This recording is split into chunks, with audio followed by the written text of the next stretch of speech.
Welcome back to the channel, guys. What a win on Thursday. It was a bit of a disappointing performance, to be fair with you. Yes, the second half was absolutely amazing, as in terms of energy, application, and to finish off with a great finish by Keenan Hall. But let's talk about the first half first and foremost. What a disappointment. What was that? What did we watch? Like, come on.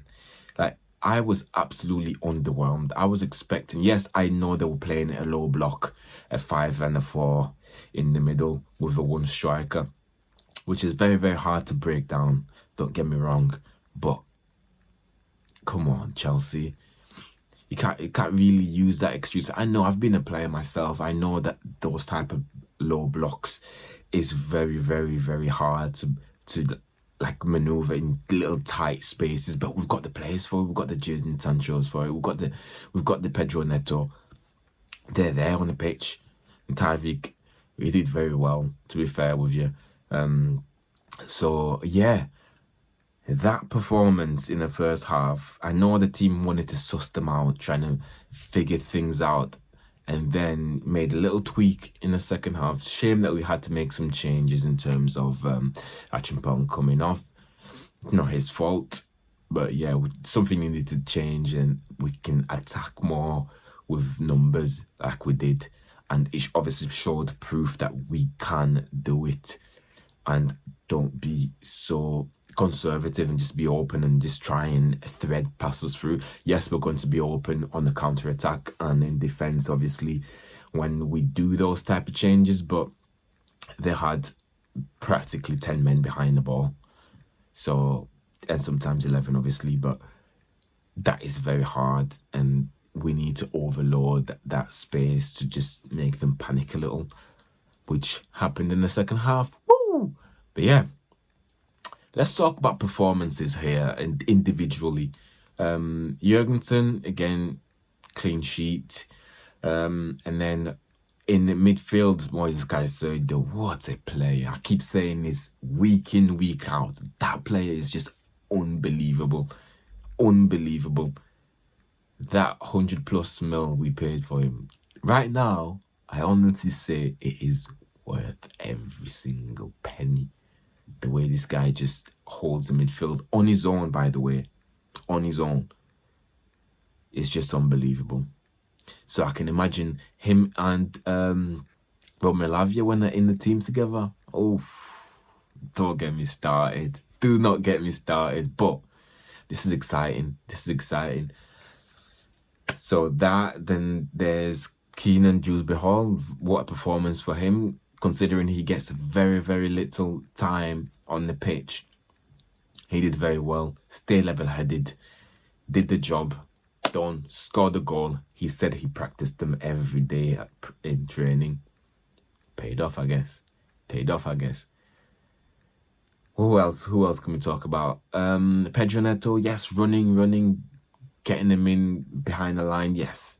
He did well. I'll probably give him a 6 out of 10, really. Caicedo, 8 out of 10.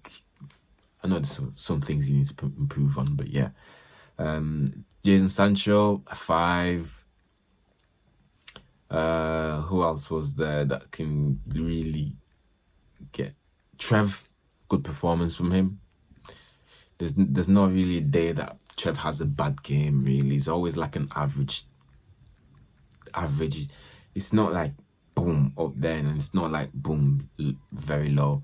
It's just average, which means he's consistent. At least he's consistent with his performances. But let's talk about this weekend's game coming up, Arsenal.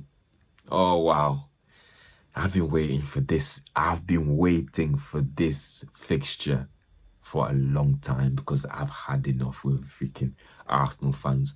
Oh, London is red. Oh, London is red. No, mate. London is still blue until you win a trophy, a major trophy, that is. A major trophy. And you ain't win it in, what, 20+ years? There we have it. There we have it. London's blue, guys. But yeah, this performance is going to be absolutely crucial. So we need our best players on that pitch. That's the Reece James, the Cole Palmer, Enzo, sorry for Jackson and Noni, but the majority of these players need to be on that pitch, performing and doing so well, because that Arsenal team is consistent. Considering they don't even have a striker like ourselves, they're in the same position, but they've got the experience. So we need to be like 11 out of 10, 110%, because we cannot let this slip. We cannot let this slip, because we need to start, edging closer to them in terms of points. Yes, we're not going to win our league. I don't think Arsenal are winning the league, but they're close enough to if Liverpool start to lose points, because there's still enough games there to suggest so.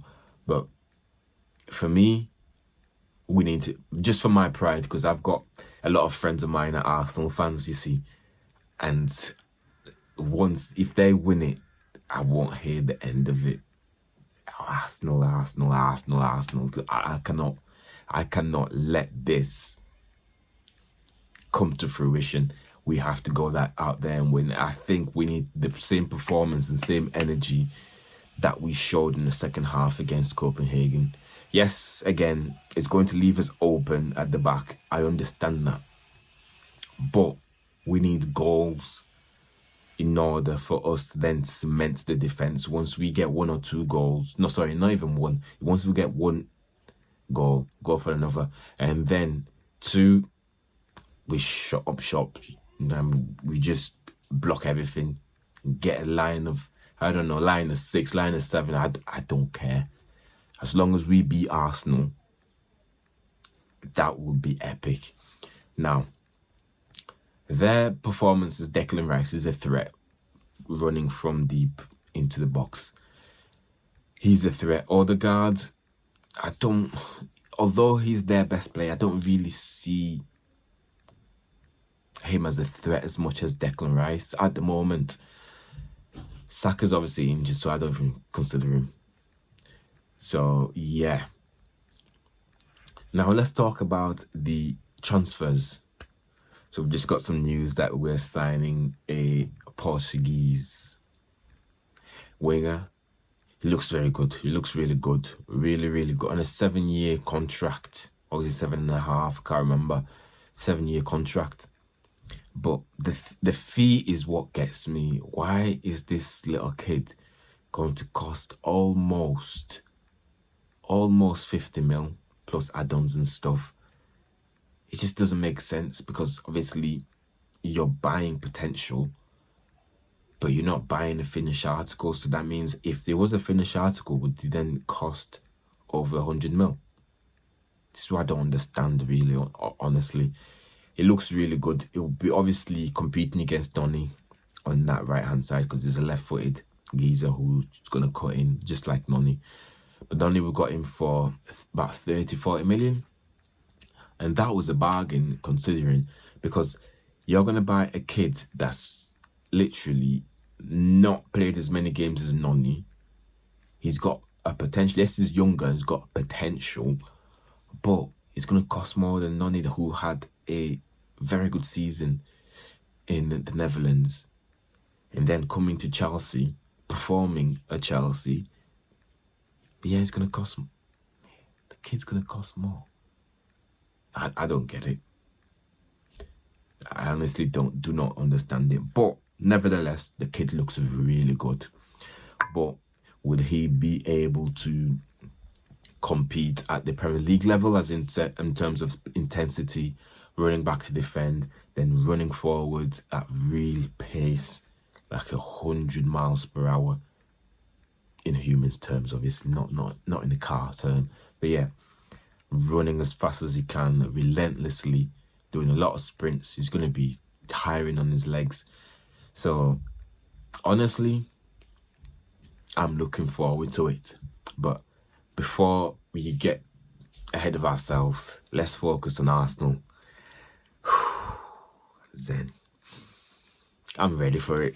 I just hope it's going to be an epic game, end to end, just an epic game, and we score lots of goals and don't concede. That'll be absolutely amazing. I know these said that Sanchez will be in goal, which makes me a little bit nervous because I would have preferred Jurgensen, but I'm not the coach, am I?